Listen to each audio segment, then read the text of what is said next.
Hey folks, it's Ask a Flower Farmer Wednesday. It's your friend Lisa Mason Ziegler, and Happy New Year, everybody.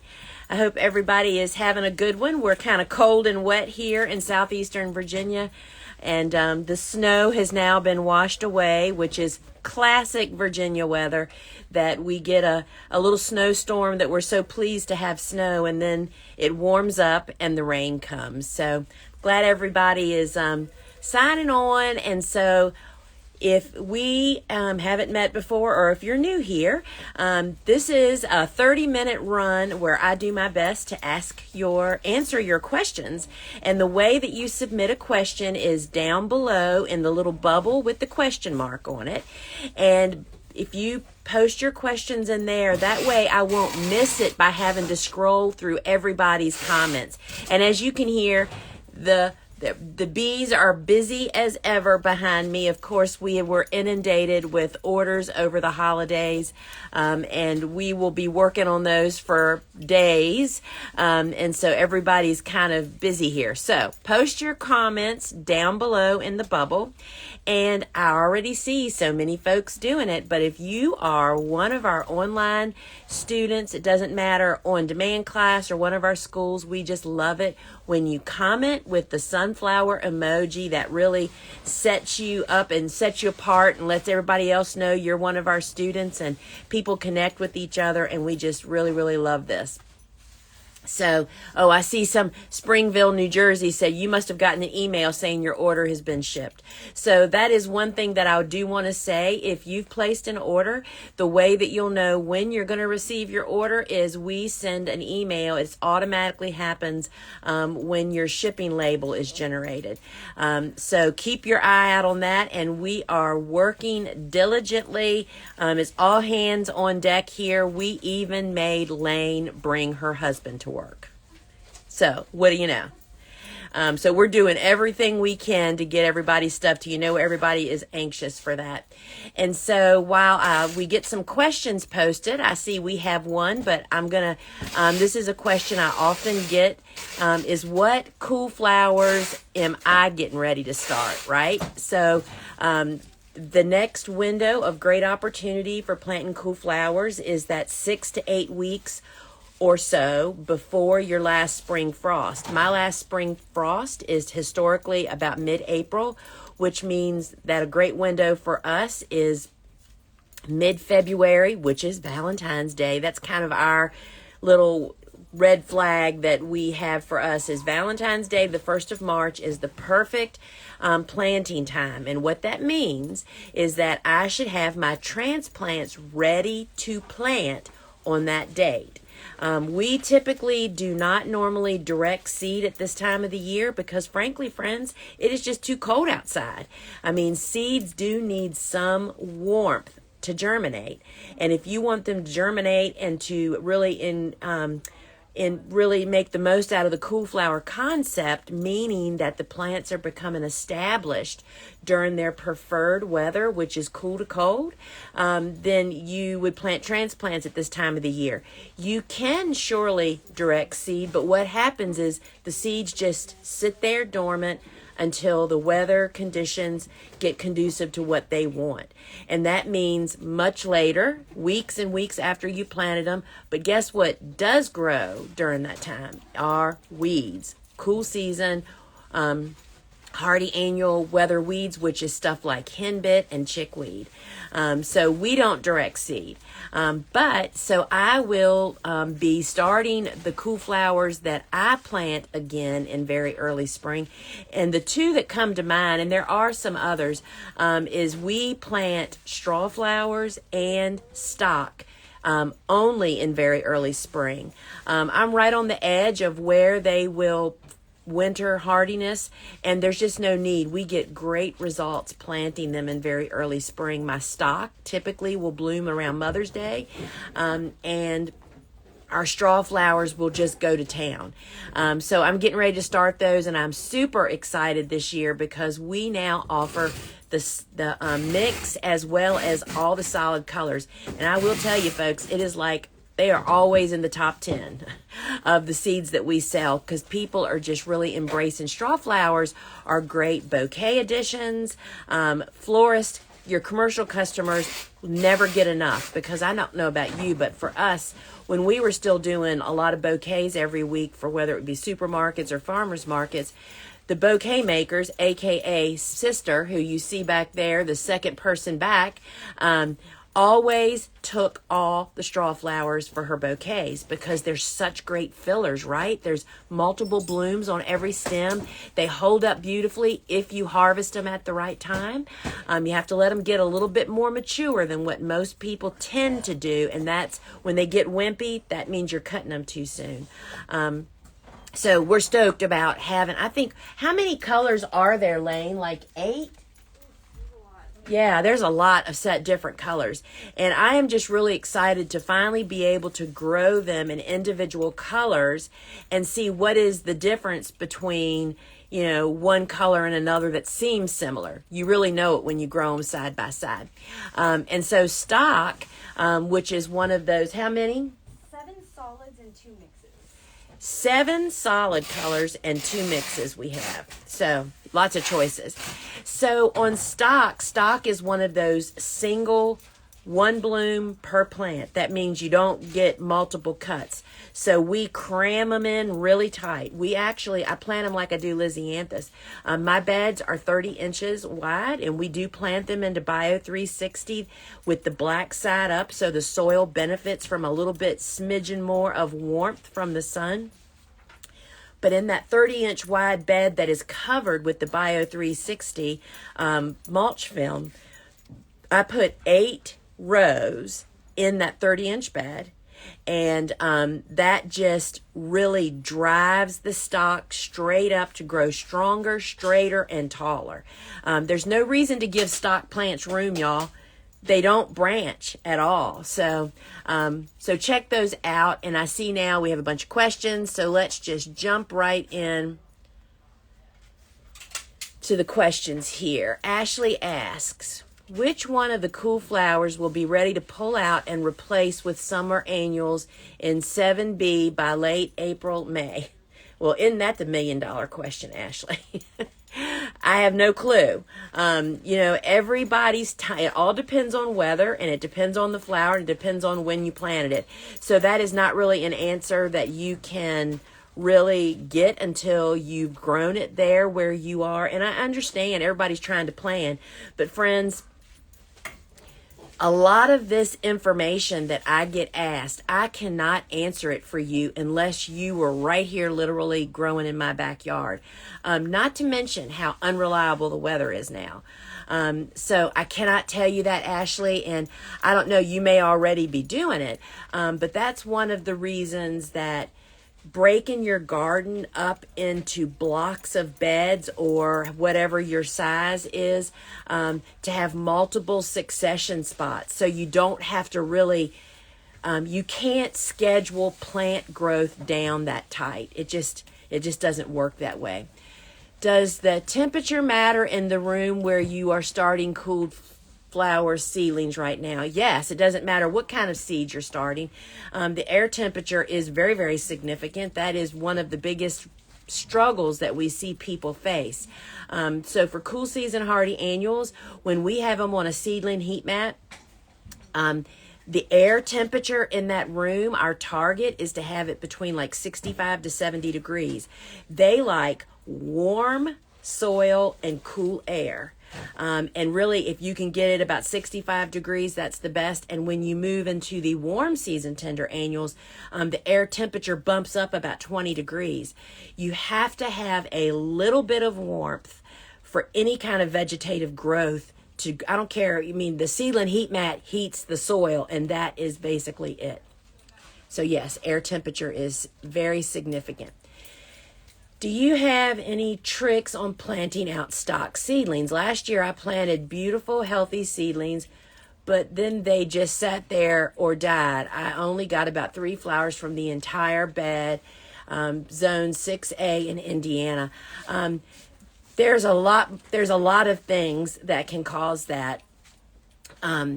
Apex Acres, Were they healthy transplants? What was the nutrients in the soil? Was there disease? Was there pests?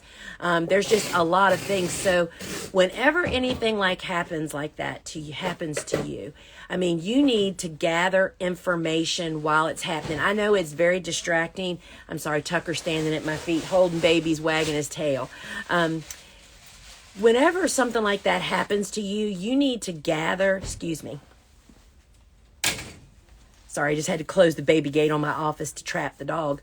You need to gather the information, even though I know you're totally distracted by the craziness and the awfulness of it going on, but you need to take up close, good, clear pictures of what the plants look like, what the bed look like. Take a plant sample to your extension office. That's what our extension agents are waiting for, y'all. Sorry. Excuse me.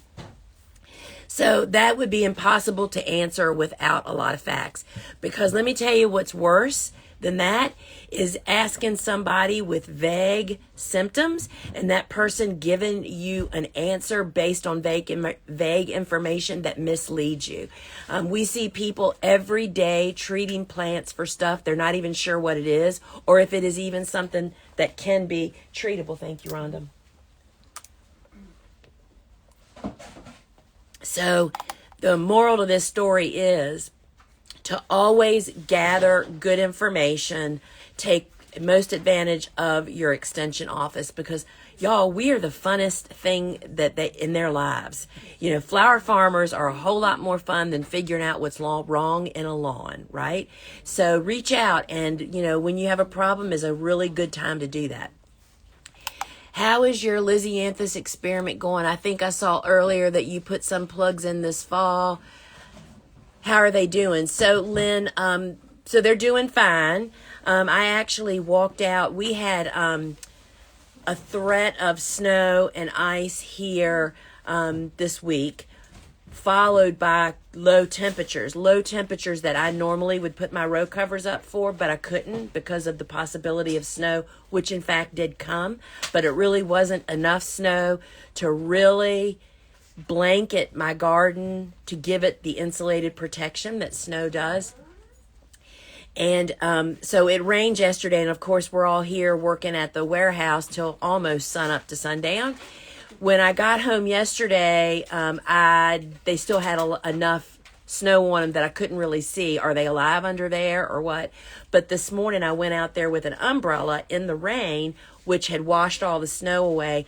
And the Lysianthus, just like all of them, look pretty good. There's, you can always see a little damage on leaves perhaps, but so far so good. And the real experiment will come after we have more plugs coming mid-February. When those get planted, it's going to see what the abundance, the stem length, and the timing of the blooms is what we're really looking for. So, Honeybee Flower Farm, is Craspedia a cut and come again, or should I plant it to succession and sow more frequently? I only plant it one time, and it definitely continues to produce. Here in our 8A, 7B location, we fall plant it. It definitely needs cold protection. It does die back, and deer are very fond of it. But when we fall plant it, I'll have to look at that. That'll be one of the ones I'll look at this evening. That we planted in the fall, and it produces 36-inch stems, and they just keep on coming. So it is a come and cut again for us. Hunt Country Flowers, I planted awesome campanula plugs in fabric in a bed that I had previously grown bupleurum. Now bupleurum coming up in the campanula. Okay to leave or weed out the bupleurum? Boy, isn't that the million-dollar question. We planted campanula also this fall. I'm thinking, I would definitely not let a bunch of bupleurum pop up around a campanula plant, but if there's one or two in there, if you thin them out to that, bupleurum for us is kind of like Lysianthus. It shoots straight up and not much, and it may in fact bloom before the campanula. I was trying to remember. I can't think of the timing, but I think you should pull them all out but one or two. Leave one or two at the very most. Who never, I was thinking about this just the other day, who ever has enough Buplurum, right? And Buplurum does reseed. Oh, here it is. I'm a little confused about mat temperatures. If something says 70 to 75 degrees, is it okay to place them straight on the heat mat without the cookie cooling rack? So Ashley, here is a real general rule that we use cookie cooling racks only on cool flowers, and we do use it on all of them that go on the heat mat. Warm season tender annuals do not get the cookie cooling rack because they need more heat. And then, the other question is, was that, if it says 70 to 75, was that talking about soil temperature or air temperature? It gets really, really deep, really, really fast. So my general rule, again, is cool flowers, cool season hardy annuals, get a cookie cooling rack underneath of them. Warm season, don't. Have you used the winter sowing method for any seeds? No. And no, I would not even think that would be possible for Lysianthus. Lysianthus is a struggle to start just because it's so slow and needs special conditions. Anything is possible, but as a commercial grower, there's certain things that, that would be a perfect thing for a home gardener to try, but as a commercial grower, you just can't go down those rabbit holes. I planted my cool hardy annuals back in October. Some I planted in pots on my porch. Some of the leaves are wilted from yesterday's heavy frost. Will these leaves perk back up?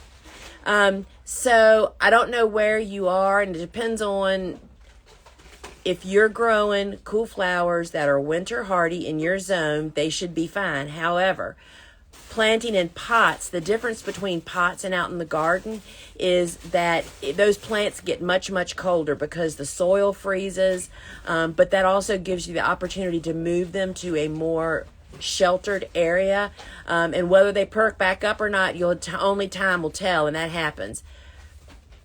Also, my pot marigolds are budding. Do I need to pinch them or just go? I would just leave them alone. And then once we come to they're one of the very first ones to bloom in spring. If once that first bud starts to open, just cut that stem off like it's a cut flower, and more will come. They definitely are repeat bloomers.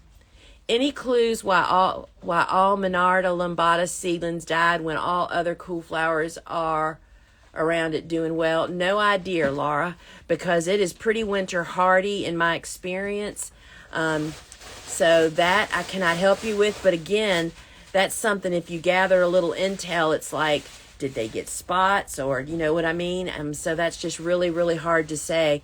When it comes to trying to figure out what's happening in your garden, you have to really become a sleuth, kind of snooping and getting all up in their business. Taking images, take a sample to your extension office, because then they send them off to a lab, and then you get real answers. Milk and Honey Flower Farm asks, do I need to pinch Godicia? Well, Godicia is a branching annual, and my rule for any pinch is we pinch 50% of a crop when I am going to pinch it, so I can see both ways. That's what I would recommend to you. I've heard of people pinching it and loving it, and I've heard of people pinching it and feeling like they got punier stems. A lot of that can be depend on your growing conditions too, fertility, spacing, all that stuff. So you don't know. You got to try it to like it. So I would say if you follow the 50% rule, you're in, right? So if you love it, you'll get good stems from your unpinched. So you have to just try it. I have trouble germinating straw flower seeds for planting out. I do personally believe that straw flowers are one of those seeds that has a shorter viability life, like larkspur does. I mean, larkspur is one of those ones they tell us, buy fresh seed every year. Doesn't matter how you store it. It still just loses vitality. I believe that straw flowers are that way. That's one thing that we just really, really love, that we sell so many straw flowers. They are constantly being repackaged, which means fresh new seeds. So that might be one thing you need to be sure that you're dealing with fresh new seeds. And I don't know off the top of my head, you would have to look either in Cool Flowers or search engine. Should it be covered with soil or not? I don't remember. Nobody remembers all this stuff, y'all. You have to have a little database that you go to. So that would be my start, to check those two things. Cultivating the heart. When starting first round of Cool Flower seedlings, what are your favorites to start now for February? So I can only tell you from my personal experience, and again, what a lot of people don't always hear that I say, it can be different for every person doing this, because people that live further north surely should be planting a lot of these things in the very early spring because they're just too cold in the winter. But those of us that are in the south, we have found that many Cool Flowers, you can certainly plant them again in very early spring, but they don't even begin to stand up to the performance of those fall planted, so I just don't bother to fall plant them again. Who is that? That I look on I can't put her thing up yet because it chops off the bottom half. We don't plant snaps again in very early spring anymore. What am I starting? Well, as I mentioned earlier, I do stock and straw flowers. We typically plant more Sweet William Amazon, particularly the Rose Magic, which we can never have enough of. And again, sidebar, that's the only variety that I plant in very early spring is the Amazon series. Many of the others need vernalization, and they won't get it to bloom this year. Pot marigolds, that is a very early spring planter, and we're going to actually be doing that because we lost some of ours, not to cold, but to other reasons. And I'm just thinking, I'm sorry, it's just where my mind is too joggled. I don't have that stuff in my memory. And which ones do you recommend succession planting? These again in a few weeks, 7B. The only thing, Cool Flowers, that we toy with succession planting is Bupleurum, Sweet William, Amazon series, particularly the Rose Magic, which is the color that we just never have enough of. Sorry, those are the only two that really come to my mind. Did I say Bupleurum? All right. A garden story. I plan to start my Cool Flowers in 3/4-inch soil blocks. Me too. Should I plan to pot upgrade them to the 2-inch block? No. I mean, we only pot up to the 2-inch block that comes to memory is super duper slow growers, and that would be eucalyptus and tomato plants. So really in the flower department, the only thing we move up is eucalyptus, and that is just because it takes about 12 to 16 weeks to get a nice size plug. And if you have eucalyptus seed, you got something that none of the rest of us have. So it's all about timing. If you start at the proper time to have that 3 to 5 inch size transplant to plant out at the garden at the proper time, you do not need to pot them up. Let's see. First time soil blocking, generally, how long can transplants stay in 3/4 blocks before bumping up? We don't bump up. And typically when you read general seed starting instructions, like on a seed packet that comes from someone other than us, and it says start 6 to 8 weeks before you want to plant it, we shave 1/3 of that growing time off because plants grow so much quicker in soil blocks, just because it's a healthier environment. Their roots get so much oxygen, they just grow quicker, and you can handle them so much earlier in the process that you can plant them out when they're 3 to 5 inches tall. So we don't bump up, and that's the general rule that we follow. Southeast Georgia, planted direct seeded Bupleurum in early November. They are still 2 inches tall. That would seem normal. Seedlings look healthy, but they seem to be staying that small. Is this on par for Buplurum? Well, yes, and I know that you're in southeast Georgia, so I'm not sure which zone you are. But planting in November, I would think that you were already going into cooler weather. So that's why we typically plant direct seeded stuff 6 to 8 weeks before our last spring frost, which that may be for you, before the first winter frost. Sorry, y'all. Because that gives them time to sprout and grow some while it's warm before they go into winter. So maybe they didn't get that, but yeah, they'll be fine. They'll be fine. Stock and straw flowers, do you prefer to start in cell trays or soil blocks? Soil blocks for the both of them. And it's the 3/4 inch soil blocks. Let's see. Getting ready to soil block stock zone 7B, 8A near Raleigh. Should I succession plant them since they are single stem cuts? That's a great question, Kim. The problem is not the time. Well, it is the time. Stock totally does not appreciate warm weather. And as soon as it starts to warm up, they are just going to stay short. Disease and pest issues.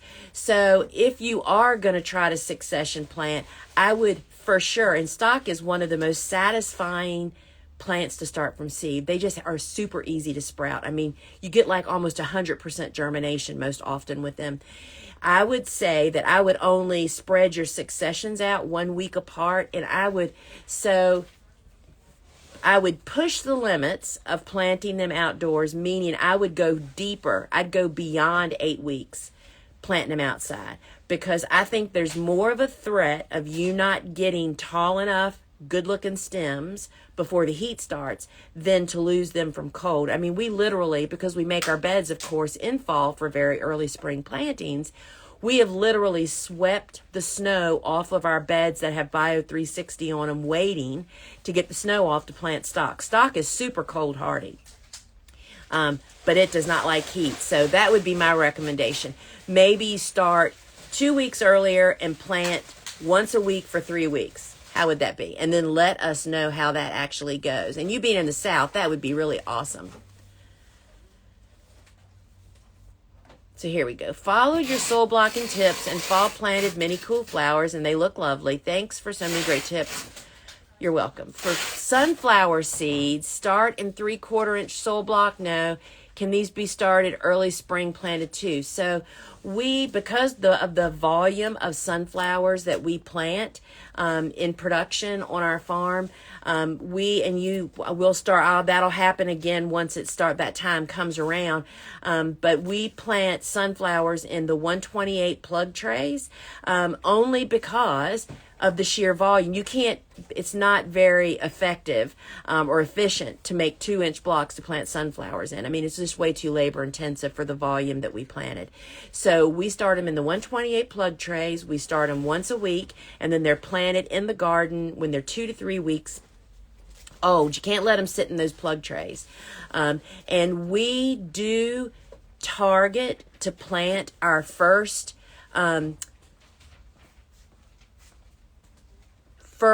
planting of sunflower transplants outside in the garden about 3 or 4 weeks before our last frost. Sunflowers, when you're planting transplants, are much more cold tolerant than what we really realize. We hoop and cover them immediately, but they are planted out. We actually had tons of sunflowers for Mother's Day last year, planting the Pro Cut series, which is only 55 to 60 days from seed starting to bloom, starting them indoors and getting them out and giving them a cover. They did absolutely great. All right, this is my last question. Also wanted to let you know I forgot and left my row covers up. Not fun pulling down in a snowstorm. I hear you. I've had to do that before. So, what I wanted to say was today at 1 o'clock, I invite all of you to join me over on Clubhouse to do my weekly Flower Farmer show. And this week we're talking about having faith in cool flowers, y'all. And I'm going to talk about some of the reasons that we are so afraid and scared, and how we can, make the most out of, we grow the most professionally from the hardest lessons that are the most painful. And believe me, there's a lot of people going through a lot of pain right now. We hear from them on social media and emails and comments and DMs and everywhere else. And so I'm going to be talking about that today at 1 o'clock on Clubhouse. If you don't know about Clubhouse, it's just another social media app. And you just download the app. It's for iPhones, Androids. Just download the phone app, join Clubhouse, then join my club, which is the Flower Farming Club. And I go live at 1 o'clock. You can come up on, and it's like talking on the telephone. You don't get to see me, but we hear each other, and you can actually ask me a person like we're talking on the phone. It's really a ton of fun. So I'll talk for about 15 minutes, and then we have a Q&A for 15 minutes. So I would love to have you join me over there. And friends, we're going to eat some lunch and get back to picking boxes, packing boxes, and shipping boxes while I take my little dog outside. So friends, till we meet again, I hope to see you over at 1 o'clock on Clubhouse. Ciao.